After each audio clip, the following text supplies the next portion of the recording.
যদি কোনো আল্লাহর বান্দা যে ইবাদতগুলো ফরজ মনে করে, কিন্তু এই ইবাদতগুলো কবুল হওয়ার জন্য যে জিনিসটা জানা আমার জন্য অতীব জরুরি, অতীব প্রয়োজন, যদি এই জিনিসটার সাথে সম্পৃক্ত হতে পারত, নিজে অর্জন করতে পারত, ওই আল্লাহর বান্দা কোনোভাবে গুমরাহির দিকে হাঁটতে পারত না, পথ ভ্রষ্ট হতো না, পথ হারা হতো না, কোনোভাবেই রং তামাশা, গান বাজনা, জিনা, ব্যভিচার, সুদখোর, ঘুষখোরের সাথে, অন্যায়, অত্যাচার, জুলুম, নির্যাতনের সাথে কোনোভাবেই সম্পৃক্ত হতে পারত না। ঠিক কিনা বলে?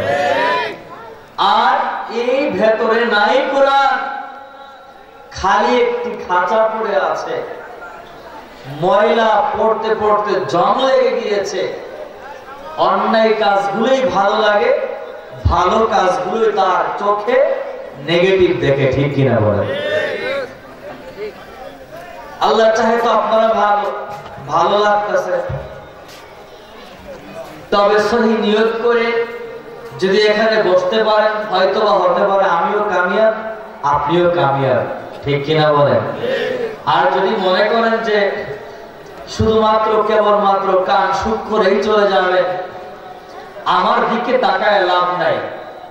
আমি যে কথাগুলো বলছি দেখতে হবে কথাগুলো কি এ ওসমান গনি সাইফি কি নিজের থেকে বলছে, না আল্লাহর আদেশ রাসূলের তরিকা অনুযায়ী বলছে কিনা, সেটাকে আপনাকে লক্ষ্য করতে হবে।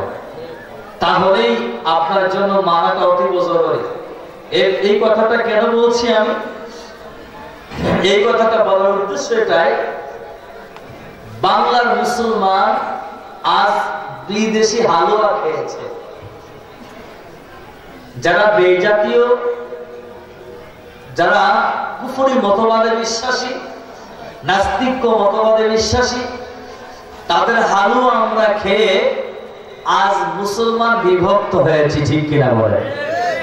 আমরা বক্তাকেও দলীয়করণ বানিয়ে নিয়েছি, টুপিকেও দলীয়করণ বানিয়ে নিয়েছি, নামাজের নিয়মকেও দলীয়করণ বানিয়ে নিয়েছি। তাহলে মূল যেটা আছে অনেকেই মানে, অনেকেই ছেড়ে দিয়েছে নিজের স্বার্থের জন্য। ঠিক কিনা বলেন? আপনাদের এলাকায় না থাকতে পারে, তবে বিভিন্ন এলাকায় আছে না নাই? এই চিন্তা পরিহার করে আমি এখানে বসেছি, উপকৃত হতে চাই। পারবো না ইনশাআল্লাহ? আল্লাহ কবুল করেন, বলেন আমিন।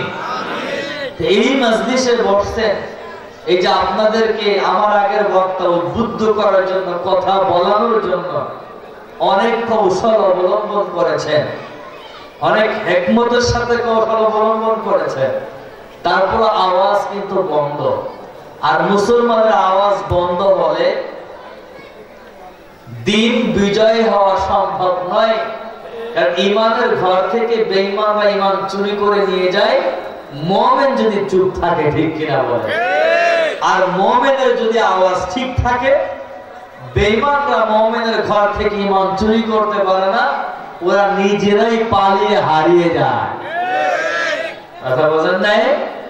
এই জন্য আমাদেরকে সবসময়ের জন্য আমাদের শরীয়তের দৃষ্টিতে যে আলোচনাগুলো আসবে, যেখানে সুবহানাল্লাহ, আলহামদুলিল্লাহ, আল্লাহু আকবার বলা দরকার, এগুলো বলতে হবে। পারবেন না ইনশাআল্লাহ? আজকে যে মজলিসে বসেছে, দুনিয়ার মধ্যে সবথেকে দামি মজলিস, এটা আমাদের প্রিয় নবী সাল্লাল্লাহু আলাইহি ওয়াসাল্লাম জানিয়ে দিয়েছেন। কোন সন্দেহ আছে? বলেন, কোন সন্দেহ আছে? এটা সাকিনা নাজিলের মজলিস, রহমত নাজিলের মজলিস। অথচ এই মজলিসে যদি আমি থেকে আমার মন থাকে চায়ের দোকান, বাদাম ভাজার দোকানে, তাহলে বিন্দু পরিমাণ উপকৃত হতে পারবেন না। আমি যত কথা বলছি আপনাদেরকে দিনের লাইন আকৃষ্ট করার জন্য। তা আসুন নবী কি জানিয়ে দিয়েছেন, লা ইয়াকুদু কওমুন ইয়াযকুরুনাল্লাহ ইল্লা হাফাতুহুমুল মালাইকা ওয়া গাশিয়াতুহুমুর রাহমাহ ওয়া নাযালাত আলাইহিমুস সাকিনাহ ওয়া যাকারাহুমুল্লাহু ফী মান ইনদাহ আও কামা ক্বালান নাবিয়্যু আলাইহিস সালাতু ওয়াস সালাম। পয়গম্বর বলে দিয়েছেন এই মজলিস দুনিয়ার মধ্যে সবথেকে দামি মজলিস, যেখানে কোরআন সুন্নাহর আলোচনা করা হয় এবং শ্রবণ করা হয়। এই মজলিসটাকে ঘোষণা করেছে জান্নাতি মজলিস। চিল্লায় বলেন সুবহানাল্লাহ। এই মজলিসে বসলে গুনাহ হবে না নেকি হবে? সবাই বলেন কি পরিমাণ নেকি হবে? একটু দিলের কান দিয়ে মনোযোগ সহকারে শ্রবণ করে নেন যে বন্ধু, যুবক ভাই, আমার বাবাজি ও পর্দার আড়ালের মা, এই মজলিসের কত দাম। এখানে বসেছেন অনেকবার সুবহানাল্লাহ, আলহামদুলিল্লাহ, আল্লাহু আকবার বলেছেন, কিন্তু আপনি জানেন না এর দাম কত, মান কত, শান কত। ও আল্লাহর বান্দা, একবার সুবহানাল্লাহ বলেছেন, আপনার 1000 নেকি আপনার আমল নামায় জমা হয়ে গিয়েছে। চিল্লায় বলেন সুবহানাল্লাহ। আবার যারা আনন্দ চিত্তে, সন্তুষ্ট চিত্তে বলেছেন, জানিয়ে দিয়েছেন শুধু 1000 নেকি নয়, 1000 গুনাহ এই জমিনের মাঝে ঝরে পড়ে গিয়েছেন। চিল্লায় বলেন না সুবহানাল্লাহ, একটু বলেন না আল্লাহু আকবার। এই মজলিসের কত দাম, এখানে বসলেই সুবহানাল্লাহ বলবেন, আলহামদুলিল্লাহ বলবেন, আল্লাহু আকবার ওয়া ইউকাব্বিরুনা। আমার আল্লাহর মতো পৃথিবীতে আর কেউ নাই, ঠিক কিনা বলেন? কেউ আছে নাকি? যতবার সুবহানাল্লাহ ছোট্ট ছোট্ট কালিমাটা পাঠ করবেন, জান্নাতের ভেতরে আপনার জন্য এমন একটি ঘর নির্মাণ করা হবে, দুনিয়াতে এমন ঘর আর দেখতে পাবেন না। চিল্লায় বলেন সুবহানাল্লাহ। এই জন্য চুপ না থেকে বেশি বেশি করে এগুলো একটু পাঠ করা যখন যেটা আসে। প্রাণের প্রিয় যুবক ভাই, আমার বাবাজি, পর্দার আড়ালের মা, সংক্ষিপ্ত পরিসরে একটি মেসেজ দিয়ে যায়, 4 ভাগে ভাগ করে প্রত্যেকটা বান্দাকে একটি ক্লাস করাইতে চায়। প্রত্যেকটা মানুষের জন্য অতীব জরুরি। যদি মুসলমান দাবি করেন, ইমানদার দাবি করেন, মুমিন দাবি করেন, জান্নাতি হতে চান, অবশ্যই এর বাইরে গেলে আপনি দাবি করবেন, আপনার দাবিটা সমাজের ভেতরে থেকে যাবে, কিন্তু এই দাবিটা আল্লাহর কাছে গ্রহণযোগ্য নয়, ঠিক কিনা? 1 নম্বরের ইলমে দ্বীন কাকে বলা হয়? 2 নম্বরের ইলমে দ্বীনের গুরুত্ব, 3 নম্বরের ইলমে দ্বীনের ফজিলত, 4 নম্বরের ইলমে দ্বীন অর্জনের জন্য আমাদের পেছনের মুরব্বিরা, আকাবির, আসলাফরা কি কষ্ট করেছেন, তাদের কি ত্যাগ ছিল। এই মাদ্রাসা হওয়ার পেছনে, এই মসজিদ হওয়ার পেছনে, এই মাহফিল হওয়ার পেছনে একবার তো চিন্তা করলেন না? গাছ লাগিয়ে গিয়েছেন, ফল ধরেছেন, সেই ফল ভক্ষণ করে মিথ্যা দাবি করে সমাজে বুক ফুলাই একা শার্টের বোতামটা খুলিয়া রাস্তায় চলেন, ঠিক কিনা? অনেক ব্যাপক আলোচনা, তো সংক্ষিপ্ত আনসারকে বোঝার জন্য, খালেককে চিনার জন্য, মালিককে চিনার জন্য, ইলমে দ্বীন কাকে বলা হয় এটা আমি এক কথায় আনসার দিই। সকল প্রকার অন্ধকার পথ থেকে, গুমরাহি পথ থেকে সঠিক পথ চিনার নাম ইলমে দ্বীন বলা হয়। হালাল হারাম, হালাল হারাম, হালালের জায়গা হালাল, হারামের জায়গা হারাম, জায়েজের জায়গা জায়েজ, না জায়েজের জায়গা না জায়েজ, পাকের জায়গা পাক, না পাকের জায়গা না পাক। সুতরাং এই শরিয়াতের সুন্দর একটি মাপ কাটে দিয়েছেন।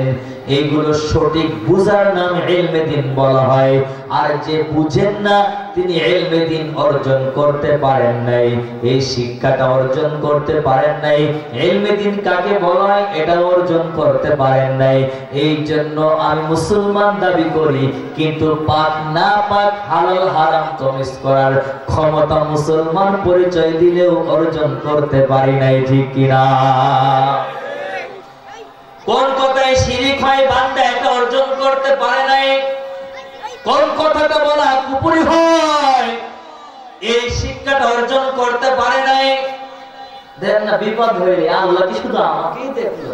চিল্লায় বলেন নাউজুবিল্লাহ। ইলমে দ্বীনের শিক্ষা নাই, নাউজুবিল্লাহ। আল্লাহ শুধু আপনাকে দেখেন নাই, আল্লাহ আমার মতো মৌলবীকেও দেখছে, আল্লাহ সবাইকেই দেখছে, ঠিক কিনা বলেন? এই জন্য বাহাদুরি অনেকেই করে, কেউ কিন্তু ঠিক থাকতে পারে না, বলেন নাই? আল্লাহর সাথে পাল্লাও দেয়, ফিরাউনও দিয়েছে, নমরুদ দিয়েছে, হামান দিয়েছে, অনেকেই দিয়েছে। আবু জাহালের ইতিহাস জানেন আপনারা, কিন্তু কেউ কি এখনো দুনিয়াতে আছে? এই জন্য আপনাদেরকে অনুরোধ করবো যে আপনারা মূল জায়গা ঠিক রেখে আপনি যা করবেন, বিবাহ শাদী করবেন, পরিবার চালাইবেন, রাজনীতি করবেন, পেট নীতি করবেন, যত নীতি আপনি করেন, আপনার মূল জায়গা যদি আপনি ঠিক না রাখতে পারেন, আপনার সব ভেস্ত হয়ে যাবে, ধ্বংস হয়ে যাবে। যতই বাহাদুরি সাময়িক দেখাবেন, আপনি দুনিয়াতেই নেস্তানাবুদ হয়ে যাবেন, ঠিক কিনা? এরকম প্রমাণ আমাদের সামনে আছে না নাই? এগুলো বলার অবকাশ রাখা না। এই জন্য ইলমে দ্বীনের শিক্ষা করা প্রত্যেকটা নর-নারীর উপরে ফরজ। পয়গম্বর নবী সাল্লাল্লাহু আলাইহি ওয়াসাল্লাম বলে দিয়েছেন, তালাবুল ইলমি ফারিদাতুন আলা কুল্লি মুসলিম আও কামা ক্বালা an-নবী আলাইহিস সালাতু ওয়াস সালাম। হে পয়গম্বর উম্মত, প্রত্যেকটা নর-নারীর উপরে ইলমে দ্বীনের শিক্ষা করা ফরজ করেছেন। আমি যে আয়াতে কারিমা তিলাওয়াত করলাম অংশ বিশেষ, আল্লাহ বলেন, কুল হাল আস্তামিল লাযীনা ইয়ালামুনা ওয়াল লাযীনা লা ইয়ালামুন। যারা শরীয়তের জ্ঞান অর্জন করেছেন, কোরআনের জ্ঞান অর্জন করেছেন, হাদিসের জ্ঞান অর্জন করেছেন, ইলমে ওহীর জ্ঞান অর্জন করেছেন, এদের দাম আর যে অর্জন করে নাই, এদের দাম মান শান কখনো সমান হতে পারে না। এই কথাটা কে বলেন? চিল্লায় বলেন, কে বলেছে? এরপরেও এর প্রতি কেন গুরুত্ব আসে নাই? তাহলে বোঝা গেল ইলমে দ্বীনের শিক্ষা অর্জন ছাড়া আপনি হালাল হারাম তমিজ করতে পারবেন না। এই মুখে মুখে আমরা বলবো, কিন্তু বাস্তবতার সাথে লক্ষ্য স্থানে পৌঁছানো সম্ভব নয়। ইলমে দ্বীনের গুরুত্ব দেওয়ার জন্য আল্লাহ তাআলা যুগে যুগে বিভিন্ন ধরনের মানুষ পাঠিয়েছেন, নবীকে পাঠিয়েছেন, রাসূলকে পাঠিয়েছেন, পাশাপাশি তাদেরকে আল্লাহর পক্ষ থেকে জ্ঞান দান করেছেন। একটু খেয়াল করে দেখেন, ওয়ালাকাদ আতাইনা দাউদা ওয়া সুলাইমানা ইলমা। হে পয়গম্বর উম্মত, একটু একবার দিলের কান দিয়ে শ্রবণ করে নেবেন। আপনি তো সামান্য কোনো কিছু অর্জন হইলে বিশাল বাহাদুরি দেখান, বিশাল দাপট দেখায়া দেন, কিন্তু আপনার পূর্বে দেখেন হযরতে দাউদ আলাইহিস সালাম, হযরতে সুলাইমান আলাইহিস সালাম, আপনার মতো একজন মানুষ, কিন্তু আল্লাহ তাআলা আপনাকে আমাকে বোঝানোর জন্য কেমন ইলম দান করেছিলেন। ও আল্লাহর বান্দা, আমরা তো জিনের ভাষা বুঝি না, জিন আমাদেরকে দেখতে পারে, আমার ভাষাটা বুঝে গেল। ও আল্লাহর বান্দা, কিন্তু পয়গম্বর সুলাইমান আলাইহিস সালাম, হযরত দাউদ আলাইহিস সালাম আমাদেরকে শিক্ষা দেওয়ার জন্য আল্লাহ তাদেরকে ইলম দান করেছিলেন। এই পৃথিবীর নবমণ্ডল কি বলতে চায়, ভূমণ্ডল কি বলতে চায়, ওই জমিনের নিচে যে জিনিসগুলো আছে, প্রাণীগুলো আছে, পানির ভেতরে কি বলতে চায়, আসমান কি বলতে চায়, জমিন কি বলতে চায়। ও আল্লাহর বান্দা, সব কিছু বোঝার ক্ষমতা আল্লাহ তাদের দুজনকেই দান করেছিলেন। একজনকে গোটা পৃথিবীর বাদশাহী দান করেছিলেন। চিল্লায় বলেন সুবহানাল্লাহ, বলেন না আল্লাহু আকবার। আপনার আমার অস্তিত্বকে আপনি ভুলে গেলেন। আপনি যে মুসলিম পরিবারে জন্মগ্রহণ করেছেন, আপনার দাম কত আপনি একবার চিন্তা করে দেখেছেন? যে আপনার পূর্বে যারা ছিল তাদেরকে আল্লাহ কি দাম দিয়েছেন আমাকে আপনাকে বোঝানোর জন্য, বোঝার জন্য। কিন্তু সে এলেন আপনার আমার কাছে গুরুত্ব নাই, মোটেও নাই।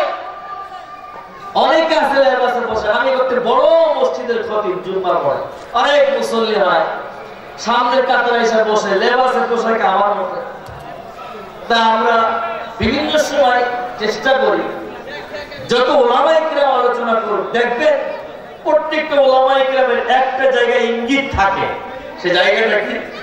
প্রত্যেকটা বান্দা ওলামায়ে কিরামের সান্নিধ্যে চলুক, মসজিদ মাদ্রাসার সাথে সম্পৃক্ত হয়ে থাকুক, যাতে সে দিন থেকে বিচ্ছিন্ন না হয়ে যায়। ঠিক কিনা বলেন? তা আমাকে বলে মুসল্লি যে হুজুর এই বিষয়টা খুব ইন্টিগ্রেট করেন, তা আমরা কি কোরআন পড়তে জানি না? তা আমি হাসি দিয়ে বললাম অবশ্যই আপনি জানেন, আমি বলবো আপনি জানেন না। তা আমি বললাম যে ঠিক আছে জানেন তো, তা আজকে একটু তাহলে আমাদের কথোপকথন হয়ে যায়। আপনি একটু জানেন, আমি একটু জানি, আপনি একটু বলেন, আমি একটু বলি। ঠিক আছে। তা উনি খুব ভালো মানুষ, অনেকে আছে লজ্জা পায়, শোনাই বলছে হুজুর আমি একটু শোনাই, আপনি শোনেন তো দেখে আমার হচ্ছে কিনা। উনি কিন্তু এ গ্রেডের মুসল্লি। কি গ্রেডে? এ গ্রেডের মুসল্লি। মুসল্লি তো গ্রেড থাকে। এ গ্রেডের মুসল্লি তো শোনাইবে। আলহামদুলিল্লাহ জুম্মার পর সাধারণত একটু বসি, অনেকেই মুসাফা করে। তা মানুষও আছে বেশ কিছু মুসল্লিরা শিখার নিয়ত আছে বলে লজ্জাও করতেছেন না। তা উনি বললো যে তাহলে আমি তো শোনাই। তা কি শোনাবো হুজুর? এমন সব থেকে যেটা আপনার কাছে সহজ সেটা আপনি শোনাবেন। তা সূরা ফাতিহা সবার কাছে সহজ, সহজ না? সব সময় লাগে। এটা বাচ্চাকে ফু দিতে গেলেও ফাতিহা পড়ে ফু দেয়। ঠিক কিনা বলেন? তাই বলে পরে পড়েন তো। উনি পড়ছে আলহামদুলিল্লাহি রাব্বিল আলামিন। আলেম উলামা বাদে আপনারা বলেন হয়েছে? হ্যাঁ, দ্বিমুখী জবাব আসতে পারে যে কেউ বলবেন হয়েছে, কেউ হয় নাই।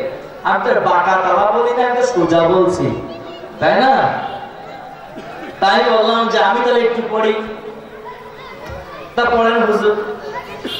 আলহামদুলিল্লাহি রাব্বিল আলামিন আর রহমানির রহিম মালিকি ইয়াউমিদ্দিন ইয়্যাকা না'বুদু ওয়া ইয়্যাকা নাস্তাঈন ইহদিনাস সিরাতাল মুস্তাকিম সিরাতাল লাযীনা আন'আমতা আলাইহিম গায়রিল মাগদুবি আলাইহিম ওয়ালাদ-দাল্লিন। আমি একটু পড়লাম, উনি একটু পড়লো। বললাম যে আমি পড়ছি আলহামদুলিল্লাহি রাব্বিল আলামিন। আপনি কি পড়লেন? সুজাই পড়ছেন আলহামদুলিল্লাহি রাব্বিল আলামিন। একটু এড়া, একটু চাইপা, তাই না? তাই আমি বললাম আপনি যে প্রথম শব্দটা পড়েছেন আলহামদু, এটা আল্লাহর প্রশংসা তো করতে পারলেন না। আল্লাহকে আপনি কি বলে স্বীকারোক্তি দিয়েছেন জানেন? কি হুজুর? আল্লাহ ছিঁড়া কাপড়, টুকরা টুকরা কাপড়, কাঁথা, বালিশ। নাউজুবিল্লাহ বলেন চিল্লায়। আর আমি যতটুকু পড়েছি আলহামদু, আল্লাহর প্রশংসা, আল্লাহর প্রশংসা করেছি। সব কিছুর প্রশংসার দাবিদার কে? বলেন কে? আমি আল্লাহর প্রশংসা করেছি আর আপনি আল্লাহকে টুকরা টুকরা কাপড়, ছিঁড়া কাপড় গুলো আখ্যায়িত করলেন। চিল্লায় বলেন নাউজুবিল্লাহ। তাহলে কেন হুজুর? বললাম যে আমি এখানে হাই ফুক উচ্চারণ করেছি, আপনি হাই হাওয়াজ বলেছেন। ছোট হা আর বড় হা, এতটুকু ডিস্টেন্সের কারণে অর্থটা চেঞ্জ হয়ে গেল।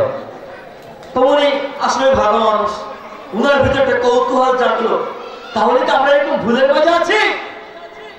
আমি বলতেছি না, আপনি একটু ভাবেন, আপনি ভাবেন। এই জন্য বাবা পায়ে হাত রেখে বলি, আজকে অনেক ইবাদত বন্দেগী আমরা করি, কিন্তু ইবাদত বন্দেগী কবুল হওয়ার জন্য যে মেডিসিনটা প্রয়োজন, যে শিক্ষাটা প্রয়োজন, যে জ্ঞানটা অর্জন করা প্রয়োজন, এটার প্রতি আমরা আসক্ত একেবারে কম, ঠিক কিনা বলে? এর প্রতি কোনো গুরুত্ব আমাদের নাই। কি এতটুকু জানার পরে একটু অনুভূতি জাগে না? মুরব্বী বাবাজি জাগে না? ও বন্ধু যুবক জাগে না? আজকে নিয়োগ করে নেন, নিয়োগ করে নেন। হুজুরকে মুলতান সাহেবকে বললেন যে হুজুর আমাদের 900 মাদ্রাসা করেন। আমি আমার এলাকাতে বেশ কিছু চালু করে দিয়েছি। আফসোস লাগে এখানে যে পড়তে বলি অনেকের দাঁত ভেঙে যাবে, কথা বলেন নাই? কিন্তু আমি যদি দৈনন্দিন নামাজের পেছনে 1 ঘন্টা মিনিমাম সময় ব্যয় করি, এই 1 ঘন্টা যদি আমার বিফলে চলে যায়, লাভ হবে? এ বাবা লাভ হবে? এই জন্য অন্তত যদি আমি শিখার নিয়ত করে শিখতে শুরু করি, মারাও যদি যায়, তাহলে আমাকে জান্নাতি মেহমান বানিয়ে দিবেন। চিল্লায় বলেন সুবহানাল্লাহ। কি গুরুত্ব দিবেন তো ইনশাআল্লাহ। আর গুরুত্ব দেওয়ার জন্য আল্লাহর পক্ষ থেকে আল্লাহ আদেশ করেছে, প্রমাণ দেখিয়ে দিয়েছে, কোরআনের আয়াত নাজিল করে বুঝিয়ে দিয়েছে, ঠিক কিনা বলেন? প্রাণের প্রিয় যুবক ভাই, আমার বাবাজি ও পর্দার মা গো, একটু খেয়াল করে শুনে নেন। ইলমে দ্বীন কাকে বলে শিখলেন না, জানলেন না, বুঝলেন না। ইলমে দ্বীনের গুরুত্ব আপনার কাছে নাই, আপনি মুসলমান দাবি করেন। এবার আসেন ইলমে দ্বীনের ফজিলাত কি, একটু খেয়াল করে শুনিয়ে নাও। ইলমে দ্বীনের ফজিলাত শুনলে আপনার অবশ্য আগ্রহটা পয়দা হবে। কুল হাল আস্তাবিল্লাযীনা ইয়া'লামুনা ওয়াল্লাযীনা লা ইয়া'লামুন, যারা দ্বীনের জ্ঞান অর্জন করেছে, কুরআন হাদিসের জ্ঞান অর্জন করেছে, এদের মতো দামি পৃথিবীতে আর কেউ হতে পারে না। চিল্লায়ে বলেন সুবহানাল্লাহ। পয়গম্বর সাল্লাল্লাহু আলাইহি ওয়াসাল্লাম বলেন, খায়রুকুম মান তাআল্লামাল কুরআন ওয়া আল্লামাহু, আও কামা ক্বালা নবিয়্যু আলাইহিস সালাতু ওয়াস সালাম। হে পয়গম্বর উম্মত, পয়গম্বর বলেন, যিনি কুরআন হাদিসের জ্ঞান অর্জন করেছে এবং অপরকে শিক্ষা দেয়, এদের মতো দামি পৃথিবীতে আর কেউ নয়। চিল্লায়ে বলেন সুবহানাল্লাহ।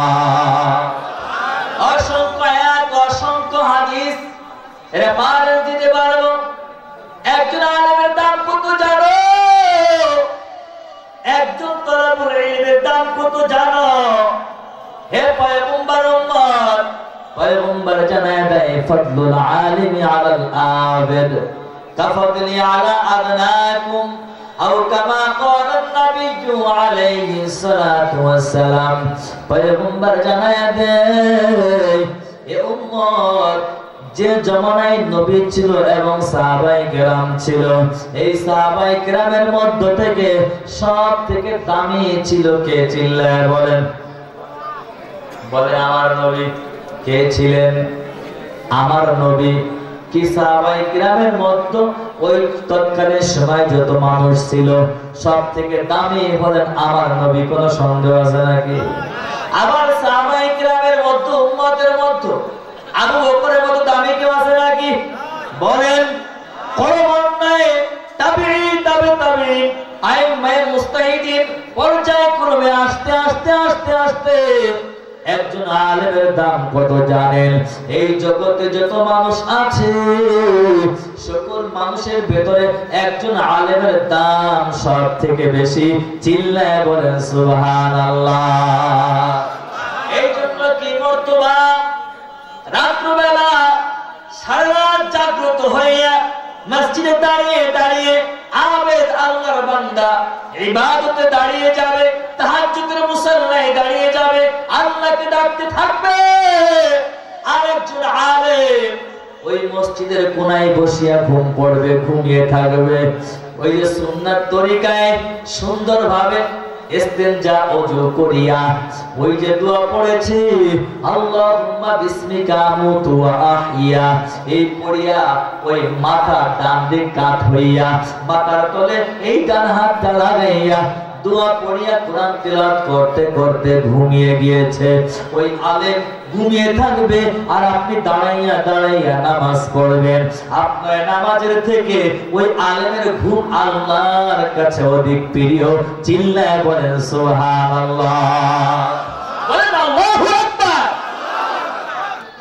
কি ফজিলত আর বর্ণনা করা লাগে নাকি? এ বাজান, এই জন্য আপনাদেরকে বলতে চাই আপনারা আলেম হয়ে যান, আলেম না হলে আলেমের বাবা হয়ে যান। আলেমকে মহব্বত করেন, আলেমকে মহব্বত করলেন আপনি নবীকে মহব্বত করলেন। ও আল্লাহর বান্দা, কিন্তু আজকে দেখা যায় আমাদের কাছে এই কোরআনের মূল্যায়ন এখনো করতে পারি নাই, এই কোরআনের দাম বুঝি নাই। বিপদের জন্য মানুষের স্বর্ণপূর্ণ হয়ে যায়, অভাবের জন্য মানুষের স্বর্ণপূর্ণ হয়ে যায়, রিজিকের জন্য মানুষের স্বর্ণপূর্ণ হয়ে যায়। কিন্তু যে আল্লাহ আমাকে রিজিক দিয়েছেন, হায়াত দিয়েছেন, মওত দিয়েছেন, এই আল্লাহর কাছে যদি আমি কোরআনকে সামনে রেখে যাই, আমার আল্লাহ দিতে দেরি করবেন না। চিল্লায় বলেন সুবহানাল্লাহ। কি কোরআনের দাম কম না বেশি? হ্যাঁ, দেখেন না হুজুর সবসময় বলে না, একজন দোয়া করতে গেলে বলে হে আল্লাহর বান্দা একবার ইখলাস পড়ো, 10 পারা কোরআন পড়ো সব মিলবে। চিল্লায় বলেন না সুবহানাল্লাহ। 2 বার পড়েন 20 পারা হবে, 3 বার পড়েন 30 পারা হবে, 1 খতম পড়া সব হবে।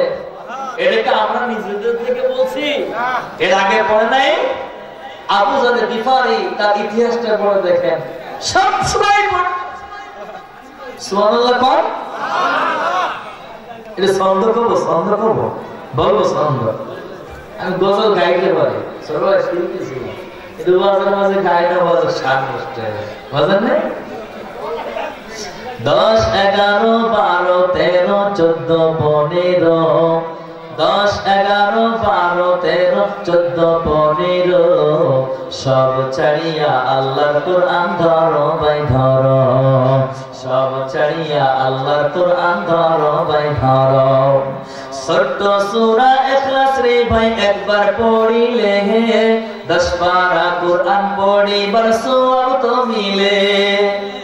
চিল্লায় বলেন সুবহানাল্লাহ।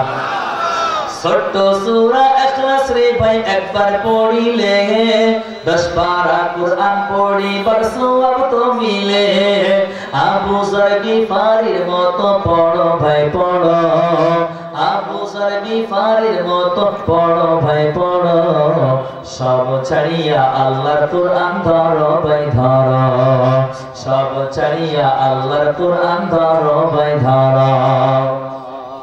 সকাল বেলা সূরা ইয়াসিন কেউ তো পড়িলে সারা দিনের কর্ম কাজে বরকত মিলে। সুবহানাল্লাহ, জোরে বলো আল্লাহু আকবার। সকাল বেলা সূরা ইয়াসিন কেউ তো পড়িলে সারা দিনের কর্ম কাজে বরকত মিলে। 10 খতমের সওয়াব হবে, পড়ো ভাই পড়ো। কয় খতম সওয়াব হবে বলেন সবাই? একবার পড়লে কয় খতম সওয়াব হবে? 10 খতম। 10 খতমের সওয়াব হবে, পড়ো ভাই পড়ো, সব ছাড়িয়া আল্লাহর কোরআন ধরো ভাই ধরো, সব ছাড়িয়া আল্লাহর কোরআন ধরেন ভাই ধরে। এরা বানাই বানাই আরো গাওয়া যাইব। জোহরের সময় কাহাব পড়বেন, না পড়ে সূরা রহমানটা পড়বেন, আসরে ওয়াকিয়াটা পড়বেন, মাগরিবে আসরে নামাটা পড়বেন, মাগরিবে ওয়াকিয়াটা পড়বেন, এশার সূরা মুলক পড়বেন। সব কিছু আল্লাহর জিম্মায় আপনার সব জিনিস নিয়ে নেবেন। চিল্লায় বলেন না সুবহানাল্লাহ। কি প্রয়োজন কি আপনার, সব মিটায় দিবেন।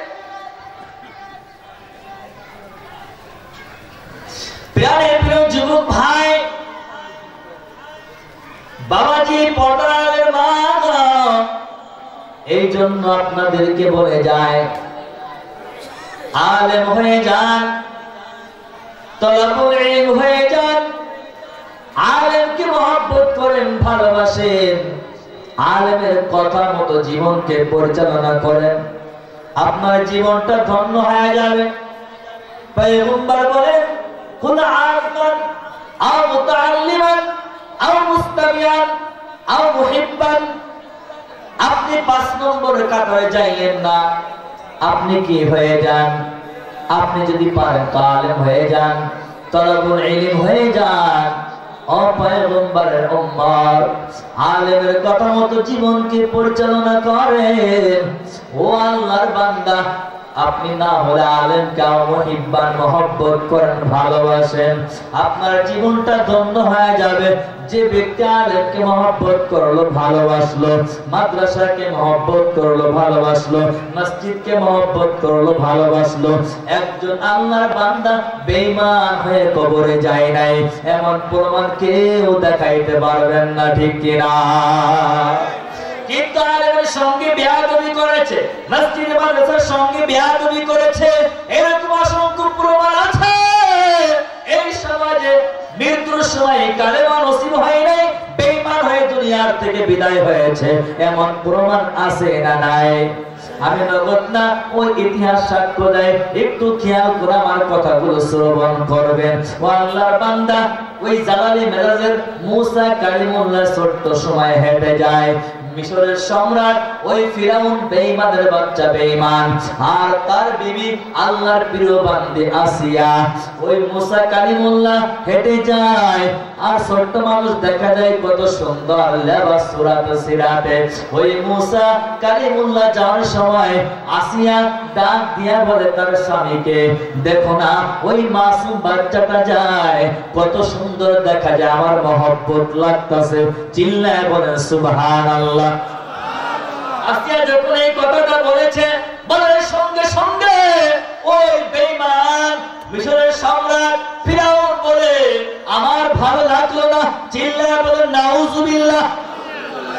আব্দুল্লাহ ইবনে আব্বাস জগৎ বিখ্যাত একজন রাবি, হাদিস বিশারদ, আল্লাহর বান্দা বলে দেয়, এই কারণেই দেখা যায় আসিয়া জান্নাত দেখতে দেখতে জান্নাতে চলে গেল। চিল্লায় বলেন সুবহানাল্লাহ। আর ফিরাউনের কালেমাটা নসিব হয় নাই, বেঈমান হয়ে কবরে চলে গেল, এমন প্রমাণ আছে না নাই? এই জন্য আপনাদেরকে বলে যায়, আলেম হতে পারেন নাই, কিন্তু আলেমকে মহব্বত করিয়া নেন, আলেমকে ভালোবেসে নেন। এই তলাবুল ইলমের মাথায় হাত দিয়া দিয়া ও আল্লাহর বান্দা, যা কিছু প্রয়োজন একটু খোঁজ খবর নিয়ে নেন। এতটুকু আপনাদেরকে বলে যায়। কিন্তু আজকে ইলমে দ্বীনের গুরুত্ব নাই, এই জন্য কিন্তু আমাদের আকর্ষণ নাই। আজকে আমরা ইলম শিক্ষা করতে পারি নাই, এই জন্য আমাদের ভেতরে আকর্ষণ নাই। আজকে দেখলাম ওই পেপারের ভেতরে আজকে সন্তান মাকে হত্যা করে ডিপ ফ্রিজে রেখে দিয়েছে। চিল্লায় বলেন নাউজুবিল্লাহ। যদি আপনি প্রশ্ন করেন কেন কেন, ওর দ্বীনের জ্ঞান নাই, মায়ের গুরুত্ব বুঝে না, বাবার গুরুত্ব বুঝে না, ভাইয়ের গুরুত্ব বুঝে না, কারণ কোরআনের জ্ঞান অর্জন করতে পারে নাই, এই জন্য মাকে হত্যা করে ওই ফ্রিজের ভেতরে আটকায় রাখিয়ে দিয়েছে। যেখানে যায় দেখি যুবকরা মুরব্বীদের সঙ্গে বেয়াদবি করে, মায়ের সঙ্গে বেয়াদবি করে, বাবার সঙ্গে বেয়াদবি করে। এ বাবা পায়ে হাত ধরে পড়ে যায়। আজকে সন্তানকে দিনী ইলম শিক্ষার ভিতরে ঢুকায় দেন, মাদ্রাসার ভিতরে ঢুকায় দেন। যদি একখানে হক্কানি রব্বানি হাফেজ আলেম হতে পারে, আল্লাহি আল্লাহর কসম, ওই সন্তান কখনো পিতামাতাকে হত্যা করতে পারবে না, জুলুম করতে পারবে না, নির্যাতন করতে পারবে না, অত্যাচার করতে পারবে না, মসজিদের বিরোধিতা করবে না, মাদ্রাসার বিরোধিতা করবে না, মুরব্বীদের সঙ্গে বেয়াদবি করবে না। চিল্লায় বলেন ঠিক কিনা? এর বাইরে চলে যাবেন, আগুন আসছে সামনে, আগুন, এমন কিছু দেখবেন আপনার কাছে অবাক, নতুন নতুন আপডেট খবর। এই জন্য এখন থেকে এরাটা করে নেন। দেখেন আজকে ওই আমেরিকা, ইন্ডিয়া রাষ্ট্র বিভিন্ন রাষ্ট্রের ভিতরে ঢুকে দেখবেন। আমি গত বছর সফরে গিয়েছিলাম বাইরে, বাংলার বান্দা কি বলি, আমরা তো বিভিন্ন দেশের প্রশংসা করি। আমার কাছে মনে হলো বাংলার মানুষ যতটা ইসলাম মানে, এরকম ইসলাম মানা আমি অন্য কোথাও ঘুরে ঘুরে আর পাইলাম না। চিল্লায় বলেন সুবহানাল্লাহ। আল্লাহ তারিখ জানেন একটি লেখা ঘটনা তার বইয়ের ভেতরে, বাংলাদেশ থেকে একটি তাবলীগ জামাত চলে গেল দাওয়াতের জন্য। ও এরকম ভাবে দাওয়াতের কাজ করতে গিয়েছে। দেখবেন বিভিন্ন সময় মিডিয়ার মধ্যে দেখা যায়, পেপার পত্রিকায় দেখা যায়, আমেরিকায় একজনের সাথে আরেকজন মোলাকাত করে, খাস করে চুম্বন করে, আছে না নাই? পুরুষ মহিলারা করে, মহিলা পুরুষরা করে। এই মাহরাম জায়েজ আছে নাকি? বলেন আছে নাকি? আর ওরা কি মনে করে বিশাল কিছু হয়ে গেল। চিল্লায় বলেন নাউজুবিল্লাহ। কেন কেন কেন? দিনের ইলম নাই, শরীয়তের জ্ঞান নাই, কুরআন হাদিসের জ্ঞান নাই। ওরা যদি জানতো এই জিনিসটা করতেছে আমার মতো না ফরমান আর এই দুনিয়ায় কেউ নাই, তাহলে এত বড় অন্যায় কাজ আর করতে পারতো না, ঠিক কিনা? আমাদের দেশের যুবক ভাইরা দাওয়াতের কাজ করতে গিয়েছে, ভাবে দাওয়াত দিচ্ছে। প্রতিমধ্যে এক যুবক নারী আসে, যুবক ভাই তার নজরে হেফাজত থেকে সালাম বিনিময় করলেন। ওই ইহুদি মহিলা প্রশ্ন করে কি বলে আমি বুঝি না।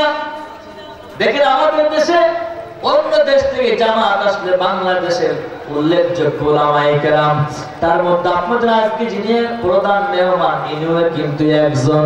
এত গ্রামার সম্পর্কে, আরবিক সম্পর্কে ধারণা, আমি কিন্তু ছাত্র হওয়ার যোগ্যতা রাখি নাই। আল্লাহর বান্দা এত বড় আলেম আপনারা।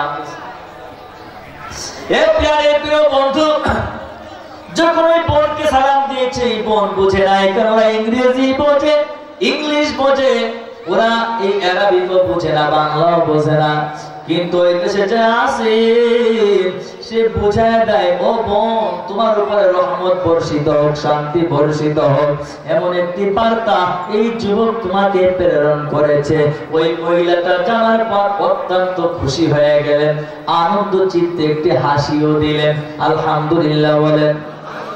এরপরে যখন যুবক ভাই দাওয়াতের কাজ করে, ও পর্দার মা আপনাদের পায়ে হাত রেখে বলে যায়, আজকে আপনি দাওয়াতের মতো চলেন, বেপরদায় চলেন। আপনি একবার টের পাইলেন না, আজকে আপনার বেপরদার কারণে আপনার গর্ভের সন্তান আপনাকে হত্যা করতেছে। ও মা তওবা করিয়া না, খবরদার খবরদার গুনাহের ভেতর লিপ্ত হইয়েন না। ওই আল্লাহর বান্দা যুবক যখন দাওয়াত দেয়, দাওয়াত দেওয়ার পরে খুশি হয়ে হ্যান্ডশেক করার জন্য হাতটা লাগাতে যায়, যুবক বলে না না, আপনার সঙ্গে হ্যান্ডশেক করা আমার জায়েজ নাই, জায়েজ নাই। ওই মহিলা বেপরদা অলঙ্ঘিনী অবস্থা, তাকে ভালো করে বুঝাইয়া দেয়। ও আল্লাহর বান্দি যখন বুঝে, ওই যুবকটা দাওয়াত দিয়ে বুঝাইয়া দেয় যে আপনাদেরকে তো পণ্য হিসেবে ব্যবহার করে, কিন্তু আমার নবী আপনাদেরকে মর্যাদা দান করেছেন, আমার আল্লাহ আপনাদেরকে দান করেছেন, শ্রেষ্ঠত্ব দান করেছেন। ও মহিষী নারী, আপনার সকলে এরকম হয়ে যান আম্মা জান খাদিজার মতো, আয়েশার মতো, সাউদা, সুমাইয়া, সুরাইয়া, হাফসার মতো, তাদের জীবনীটা আপনি একটু পড়িয়া দেখেন। ওই বোনকে যখন দাওয়াত দিয়ে বুঝায়, ওই বোন চোখের পানি ফালায়, কাঁদে আর বলে, যুবক ভাই আজকে আপনার দেশে মেয়েদের আব্রুর ভিতরে রাখে, ঢেকে রাখে, তাদেরকে মর্যাদা দিয়েছেন আল্লাহ শুনলাম, তাদেরকে কত মূল্যায়ন করে, আর আমরা রাস্তায় রাস্তায় পণ্য হিসেবে ব্যবহার হয়ে আসছি। এত ধনী রাষ্ট্র দিয়ে কি হবে? ও প্রিয় প্রিয় মা, একটু খেয়াল করে বুঝো। ওই বোন তখন বলল, রে ভাই আমাকে তওবা করাইয়া কালেমা পড়া মুসলমান বানাইয়া দাও। ওই আল্লাহর বান্দা যুবক কালেমা পড়াইয়া মুসলমান বানাইয়া দিল। পড়েন লা ইলাহা ইল্লাল্লাহু মুহাম্মাদুর রাসূলুল্লাহ সাল্লাল্লাহু আলাইহি ওয়াসাল্লাম।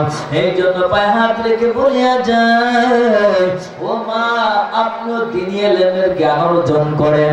আপনাকে বোঝানোর জন্য একটি ঘটনা বললাম। ও বাবা আপনারাও সতর্ক হয়ে যান। আপনি যদি সবকিছু সুন্দর করতে চান, একটি সুন্দর একটি মা উপহার দেন, তারপর সবকিছু সুন্দর করা সম্ভব নইলে কিন্তু নয়। এই জন্য আলাদা করেন, দ্বীনি ইলম অর্জন করেন। আর অর্জনের জন্য ওই যে আলেম হয়ে যান, তলবুল ইলম হয়ে যান, নানা আলেমকে মহব্বত করেন, তাদের কথা মতো জীবনকে পরিচালনা করেন, তারপরে কিন্তু আপনি লক্ষ্য স্থানে পৌঁছাইতে পারবেন। আর তা যদি না হয়, ওই যে বললাম না, দেখলে ওই ফিরাউন ওই আল্লাহর বান্দা কিন্তু কালেমা জোটে নাই, অথচ আসিয়া কালেমা পড়িয়া মহব্বত করিয়া জান্নাতে চলে গেল। চিল্লায় বলেন সুবহানাল্লাহ। আপনাদের কাছে প্রশ্ন আসতে পারে, হুজুর মুসা তো একজন নবী ছিল, আপনারা তো শুধু আলেম হইলেন, তার নবী দিয়ে আলেমদের চালাইয়া দিলেন কেমন করে? প্রশ্ন আসতে পারে কি পারে না? আপনাদেরকে একটা মিসাল দেয়, একটু খেয়াল করে বুঝিয়ে নাও।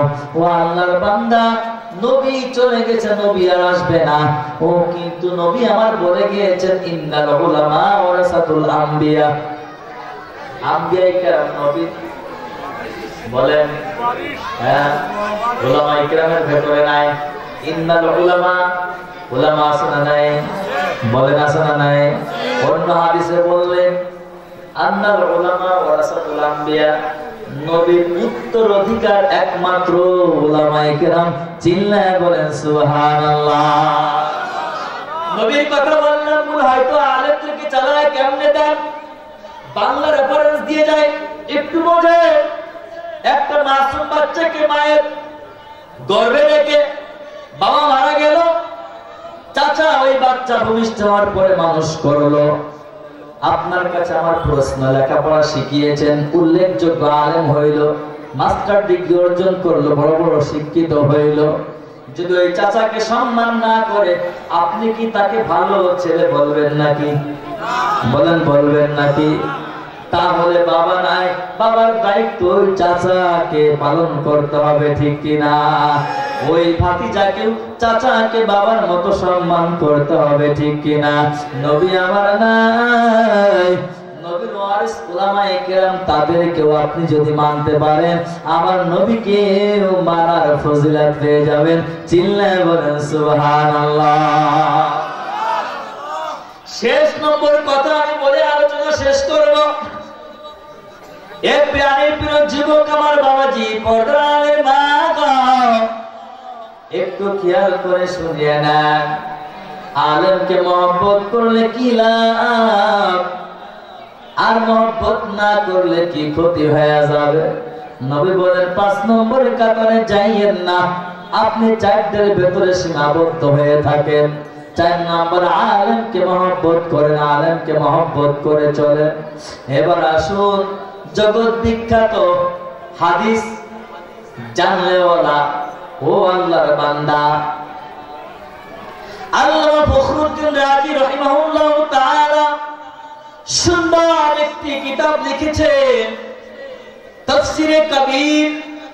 এই কবির নামক কিতাবটা লিখেছেন, কত সুন্দর করে একটু পড়ে দেখবেন, এর ভেতরে একটু ঘটনা আসছে, কত সুন্দর, একটু খেয়াল করে বুঝে। আলেমকে মহব্বত করলে জান্নাত পাওয়া যায় কিনা একটু প্রমাণ দেন, বানানো কোনো কথা নয়। তাফসীরে কিতাবের মাঝে মুসা কালিমুল্লাহর ঘটনা, ও আল্লাহর বান্দা লিখেছেন কে? ফখরুদ্দিন রাজি রাহিমাহুল্লাহ তাআলা। কিতাবের নাম কি? তাফসীরে কবির। ঘটনাকার মুসা আলাইহিস সালাতু ওয়াস সালাম একদিন কবরের পার দিয়ে হেঁটে যায়, গোরস্থানের পাশ দিয়ে মুসা কালিমুল্লাহ হেঁটে যায়। হাঁটতে হাঁটতে যাইতেছে, পাশে গোরস্থানটা বেঁধে গেল। ওই গোরস্থানের পাশে দিক তাকায়া দেখে ওই গোরস্থানের ভেতরে একটা কবরে আগুন দেখা যায়। মুসা কালিমুল্লাহর ভেতরে কৌতূহল, এখানে অনেক মানুষ ঘুমিয়ে আছে কিন্তু একটা কবরে আগুন দেখা যায় কেন? ওই আল্লাহর বান্দা কালিমুল্লাহ তাকায়া তাকায়া ভাবতেছে এই গোরস্থানে কত মূর্তিগান ঘুমিয়ে আছে, কিন্তু একটা আল্লাহর বান্দারে কবরে আগুন দেখা যায়। কি না অপরাধ করছে, না ফারমানি করছে।